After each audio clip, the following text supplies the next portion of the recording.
Olá, meus amores do nono ano, tudo bem com vocês? Espero que todo mundo esteja se cuidando, espero que logo, logo passe essa situação. E a gente está de volta aqui, né? Estamos de volta para a nossa conversa de quarta-feira, o nosso bate-papo, que a gente vai falar sobre história do Brasil. E aí, todo mundo se cuidando, ó, lavando a mão, álcool em gel, sabonete, sabão, não é? Espero que os familiares de vocês estejam bem e que esse coronavírus não chegue perto de nenhum de vocês, para que a gente possa voltar para a nossa escola e imagino que todos estejam com aquela vontade de estudar, não é? Vontade da gente se rever e conversar. Muito bem.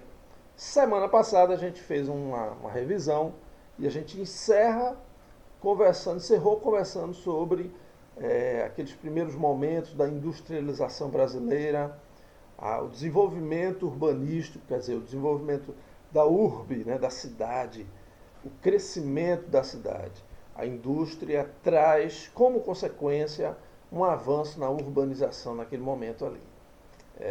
Vimos também que da necessidade de uma mão de obra específica e por isso a chegada de muitos imigrantes, né? Esses imigrantes é que vão ser também responsáveis para o andamento dessa indústria, para o crescimento dela, né? Então a gente vai ter imigrantes italianos, espanhóis, portugueses, japoneses vão chegar também em São Paulo. No sul a gente vai ter alemães, para o norte vai ter a galera da Síria. Então o Brasil é, naquele momento, um polo atrativo, né? Mudança de vida, um país está começando, embora tardiamente, tudo bem, mas a gente está começando a industrialização, né? Um modelo aí de crescimento industrial, a economia tentando se reorganizar.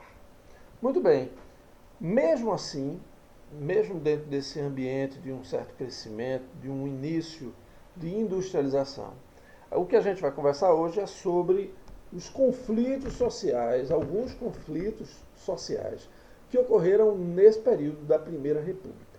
Tá? O livrinho da gente, a partir da página 27, ele começa a falar de um primeiro conflito que o livro coloca aqui, que foi a Guerra de Canudos. Um acontecimento trágico, né? Uma guerra que houve aqui no Nordeste, uma chacina, né? Morreu muita gente e a gente vai entender um pouquinho sobre o que foi essa história. Claro que aqui é um resumo, a Guerra de Canudos, e esse assunto é um assunto muito rico em detalhes, é muito interessante. Se você estudar só a vida de Antônio Conselheiro, que é o líder, já tem muita coisa. Tem um livro interessantíssimo chamado Os Sertões, de Euclides da Cunha. A gente vai falar um pouquinho dele mais para frente. Um livro maravilhoso, traz muitos detalhes, né, da visão do escritor na época sobre a guerra. Enfim, mas vamos começar. Muito bem.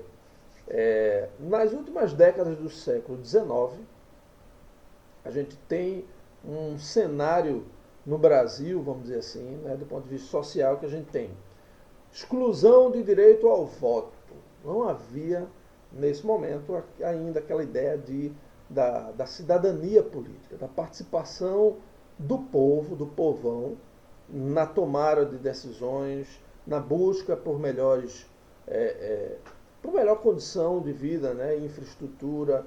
O povo não participava politicamente desses assuntos. A forma de participação política, a gente vai ver um pouquinho mais para frente, é só na hora de votar e pronto. Mas isso foi mais para frente na República. Mas antes ainda, nesse período, finzinho do século XIX, não tinha, né? Então não havia essa participação. Havia uma carestia muito grande, as coisas não eram nada barato, caro, né? Tudo muito caro para se comprar. E aí nem todo mundo vai ter acesso a ter as coisas, né? O pobre vai ter muito mais dificuldade.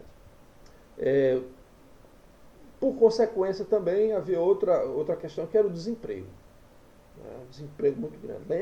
Lembrem que a gente ainda está, vamos dizer assim, no final do século XIX. Por que eu estou falando isso? Porque antes do período da industrialização. Né? Apesar de a gente ter falado sobre isso antes, a gente volta no tempo um pouquinho para falar de questões sociais. Né? E elas têm, digamos assim, um pano de fundo ainda um pouquinho antes da República, né? Alguns anos antes da República. E as questões vão se agravando, é claro. No período da República, a gente vai ter a eclosão desses conflitos. Isso tem um início um pouquinho antes. Então, só para que a gente entenda, né, esse pano de fundo aí, o que está por trás. E havia também um descaso muito grande, a galera, dos governadores, né, com relação à maioria da população. Né? A população, a galera não estava nem aí. Juntando essa série de fatores, isso aí vai ser um prato cheio para revoltas, né?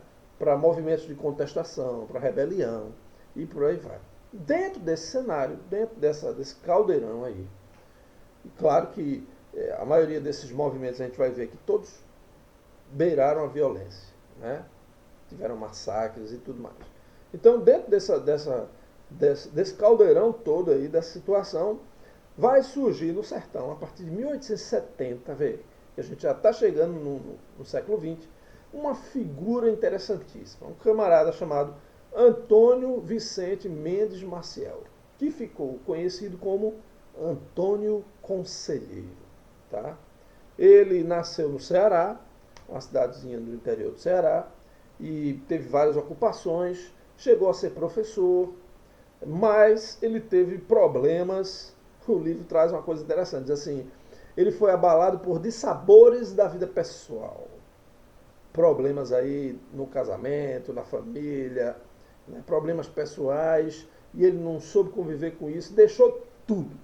Largou tudo e começou uma vida de beato. Né? Começou a ter uma vida muito mais dedicada à religião, à vida religiosa. E o que era o beato nessa época? O beato era aquela figura religiosa que era, vamos dizer assim, uma permissão da igreja que essa figura existisse. Ele não assumia nenhum tipo de paróquia ou igreja, mas ele andava de cidade em cidade. Tá? Chegava numa cidade, via como é que estava a igreja, às vezes uma igreja mais simples, convocava aquele mutirão, aquele povo para ajudar a reconstruir a igreja, pintar, reconstruir um cemitério, pintar o cemitério, ou fazer um cemitério onde não tinha. Então ele era um cara que cuidava de algumas obras, vamos dizer assim, assistenciais, né? Obras, e a igreja permitia, não atrapalhava em nada o esquema da igreja. Né? E a figura de Antônio Conselheiro vai se tornando uma figura muito popular no sertão do Ceará.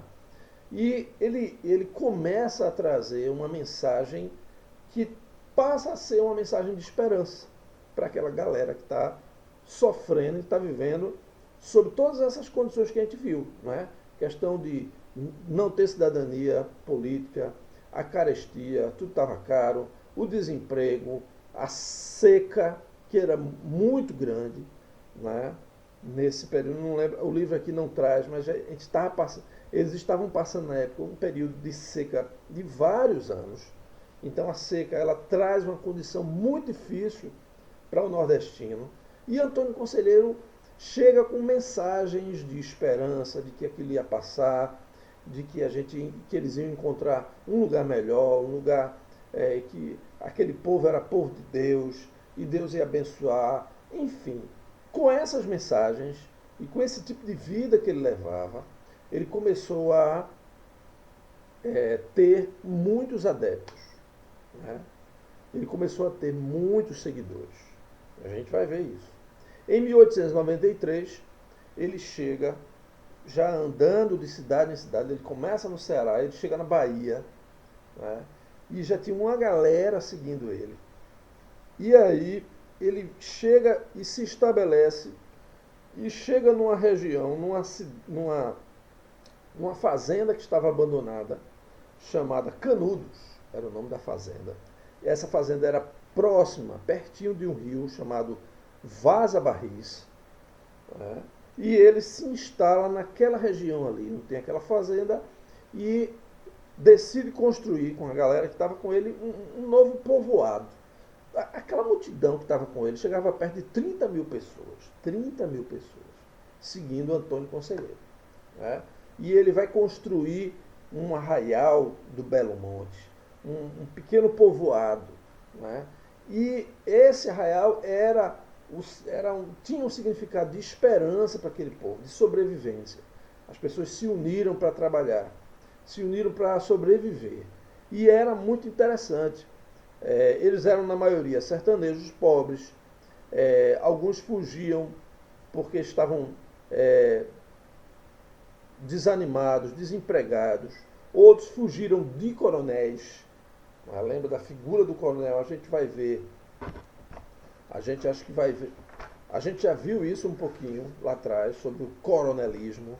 A figura desses coronéis, né, vindo da guarda real. Todo mundo tinha medo do coronel. Né? Tinha gente que fugia, né, daquela cidade ali. Então, desempregados, galera que fugia dos coronéis, gente em busca de um conforto material, espiritual, mas apesar disso tinha negociantes, tinham enfermeiros, soldados, artesãos, mineradores, professores, não é? Que decidiram seguir nosso amigo Antônio Conselheiro. Se instalaram ali e, claro, vão construir esse povoado. Em Canudos, esses sertanejos, aí, o que é que eles, veja bem, cultivavam milho, feijão, batata, cavalo, bode, né? E interessante que o bode foi tão utilizado ali, né? Havia uma pecuária muito forte e o couro do bode começou a ser comercializado com as cidades vizinhas. Né? A galera fazia vestimenta, calçados, botas, e o Canudos passa a ter uma vida comercial, uma sustentabilidade interessante. A galera começa a viver ali, né, uma autonomia diferente de outras regiões, de outras cidades. E é uma coisa interessante que havia essa liderança de Antônio Conselheiro. Eles liam a Bíblia todo dia, Antônio Conselheiro lia, e eles decidiram uma coisa, que foi não pagar imposto ao governo. Né? Nesse período aqui, a gente já está na República. Decidiu não pagar imposto à nova República. E esse foi vamos dizer assim, uma das razões que chamou a atenção do governo brasileiro, né, dos senhores da República, e começaram a dizer que lá em Canudos era um reduto de monarquistas fanáticos, perigosos, que queriam a volta da monarquia, estavam tramando contra a República, tão recém-começada, vamos dizer assim. Né? A República estava começando. Então foi o que bastou. O governo se vê ameaçado um pouco com essa situação, constrangido, né, e manda uma tropa, manda uma primeira tropa de soldados, uma expedição, né, como ele diz aqui. Mas não deu certo. Né? As primeiras expedições não deram certo. Os primeiros comandantes dançaram porque, apesar dessa situação de Canudos, de uma cidadezinha, a galera não brincava não. Né?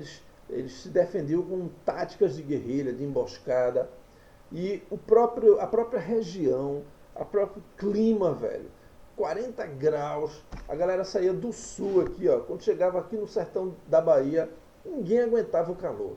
Então essas expedições sofreram muito. A gente tem um registro muito interessante de todo esse cenário da Guerra de Canudos com um livro de um escritor que foi, na época, uma espécie de jornalista de campo, né, mandado para registrar tudo, que é o nosso amigo Euclides da Cunha. E ele escreve um livro chamado Os Sertões, muito interessante. O livro dividido em 3 partes. O Homem, que fala da vida de Antônio Conselheiro, que ele faz uma pesquisa.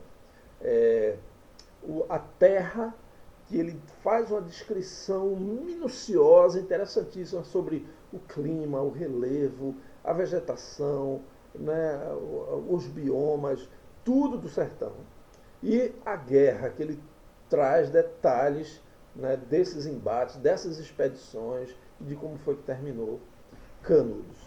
E aí, mesmo a galera armada com algumas armas de fogo, com faca, facões, né, eles atacavam com táticas de emboscada. Né? Então, Prudente de Moraes, que era o presidente, envia para Canudos mais uma expedição, a última, com 6.000 soldados. Caramba, 6.000 soldados, só que a diferença é, a galera foi com dinamite, com balas de canhão, e aí não teve... Aí, né? Dinamite, bala de canhão, canhão, metralhadora, detonaram para cima dos canudenses, coitados. E aí não teve jeito. Tá? 5 de outubro de 1897, essa expedição arrasa Canudos e as casas foram incendiadas, a maioria da população massacrada, e até o Antônio Conselheiro morre, e ainda morto a turma decepa a cabeça dele para levar como um prêmio, para dizer que era ele mesmo, ó, aqui o cara, tal, aquela coisa que mata e mostra o corpo. Então, ó, quando vocês puderem dar uma lidinha, é bem pequenininho, de uma página a outra aqui no nosso livrinho, 27, 28, pesquisa na internet, tem imagens interessantes, né, dessas pessoas que moravam lá, dos casebres. Eram casebres simples, mas eles sentiam que eram deles. Né? E aí acaba a Guerra de Canudos, 1897. Bom, aconteceu isso lá no Nordeste, né, sertão da Bahia. Aí agora a gente vai para um outro conflito. Vamos ver se dá para a gente falar, pelo menos mais um pouquinho, talvez nem dê, mas a Guerra do Contestado tem algumas características semelhantes a Canudos. Contestado e Canudos. Né? A gente vai fazer essa comparação com esses dois aí. E essa Guerra do Contestado acontece entre Santa Catarina e Pará. Então é lá no sul. Né? É uma região uma área chamada contestada, porque ela foi uma região disputada. Né? O que tinha entre esses dois estados e o que é que envolveu? Houve também um líder religioso, que a gente vai ver um pouquinho mais para frente. Então, no comecinho do século XX, reinava um clima de muita tensão nessa região do contestado, porque, de um lado, você tinha coronéis, né? Lembra dos coronéis? Aqui também tinha. Coronéis da região que estavam expandindo suas fazendas de gado e de erva mate. Essa galera precisa de espaço. Né? O gado, a pecuária, ela requer espaço. Não combina pecuária com a agricultura. Por isso que, rapidinho, quando a gente começa o ciclo da cana-de-açúcar no Nordeste, né, não tem espaço para pecuária. E aí a pecuária vai para o sertão de Pernambuco, o sertão Nordeste. Ela será um dos responsáveis, foi um dos responsáveis pelo aumento dos nossos limites territoriais, porque a galera vai avançando, tomando conta, e a gente vai ter o aumento dos limites territoriais brasileiros aí também. Então, fazenda de gado e erva mate, então a galera começou a tomar a terra dos indígenas e dos poceiros, né? A força, sai daqui, meu irmão, sai daqui que quem manda aqui sou eu, tem que vir o meu gado para comer aqui e tal. E a tensão, né, o clima entre esses dois grupos, fazendeiros de um lado, né, criadores de gado e erva mate. E a erva mate também precisava de um espaço, era uma cultura que estava crescendo nessa região. Lembra que essa galera gosta de mate, não sei se vocês já viram chimarrão, com aquela erva que é um chá, né, um chá verde. Eu já experimentei, é interessante. Né, tem aquela bombinha, isso é uma cultura lá do sul. E esse tipo de cultura ele vendeu muito, ele teve um crescimento muito grande. E expulsava essa outra galera. Então, esse conflito foi um conflito interessante. E ainda teve uma outra bronca para dar um molhozinho aí. É que o presidente Afonso Pena, ele contratou uma empresa americana, uma empresa dos Estados Unidos. Vou dizer aqui, Brazil Railway Company. essa empresa ela estava contratada para construir uma estrada de ferro que ia de São Paulo ao Rio Grande do Sul. E como trecho dessa estrada de ferro passaria justamente na região onde estava tendo essa confusão aí, onde houve essa guerra do contestado. Cedeu parte do pagamento de uma faixa de 15 quilômetros de cada lado da ferrovia. E aí, em 1911, a empresa criou uma outra empresa, a Lumber, que aí prometeu o quê? Colonizar a região, as famílias vindas da Europa, né? Ou seja, onde o trem ia passar, essa outra empresa ia trazer gente da Europa para que aquela região fosse uma região habitável, tornasse cidade, né? Ia trazer famílias da Europa para que aquela turma vivesse ali e desenvolvesse aquela região. Só que essa Lumber, ela não trouxe família nenhuma, né? A ideia era só explorar a madeira que tinha na região, né? Que era uma região rica em pinho, em buiá e outras madeiras nobres. E essa empresa não fez nada do que tinha prometido. Justamente por isso começa o nosso conflito aqui. Então, os camponeses foram expulsos da terra, do contestado. Essa galera passou a buscar a orientação de um líder religioso que existia na região. Aí surge a figura do cara chamado Zé Maria. Zé Maria era uma espécie de, vamos dizer assim, de líder religioso, de curandeiro. As pessoas atribuíam a ele milagres, né? E você sabe que uma das características do nosso povo é aquela coisa do líder religioso. Você acreditar nas palavras desse cara que é o seu mentor religioso. Né? Uma coisa muito interessante. E aí o governo do Paraná enviou, eles criam uma espécie de milícia, de grupo, né? Para resistir a tudo que estava acontecendo. O governo envia forças militares e durante a luta, esse monge, esse líder religioso, Zé Maria, que era o comandante, ele morre. A galera fica inconformada, a galera volta, recua os sertanejos e passam a tentar combater mesmo sem a figura do Zé Maria. E eles acreditavam, muitos acreditavam que o Zé Maria voltaria, veja só, voltaria e ia liderar essa galera de novo. Durante um conflito com as forças militares locais, os sertanejos incendiaram a sede da empresa dos Estados Unidos, dando um prejuízo muito grande.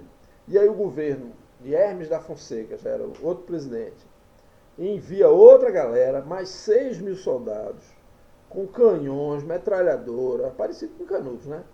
E aí, em nome da República e do progresso, eles arrasam com as chamadas Vilas Santas, que eram os lugares onde esses sertanejos moravam justamente com a liderança do Zé Maria. E essa galera foi fuzilada, foi queimada, e com o fim do contestado, em 1916, o governo do Paraná e Santa Catarina chegam a um acordo daquela área e acertam então os limites do Estado. Ok, galera? Eu vou parar por aqui hoje. A gente fez mais um pouquinho de uma revisão sobre esses conflitos sociais. Depois a gente vai ver um pouquinho sobre revolta da vacina, revolta da chibata, o cangaço, que tem muito a ver com Pernambuco, né? Lampião, e é massa, isso é muito, muito legal. E espero que vocês tenham gostado. Leiam nosso livrinho a partir da página 27. Aqui eu vou dar a dica. Página 27 até... Vamos ler toda essa parte dos conflitos sociais. Certo? Até onde a gente fala aqui dos movimentos operários, tem a ver, né? A luta pelas 8 horas de trabalho e a greve de 1917. Certo? Até a página 36, né? Dê uma lida aí.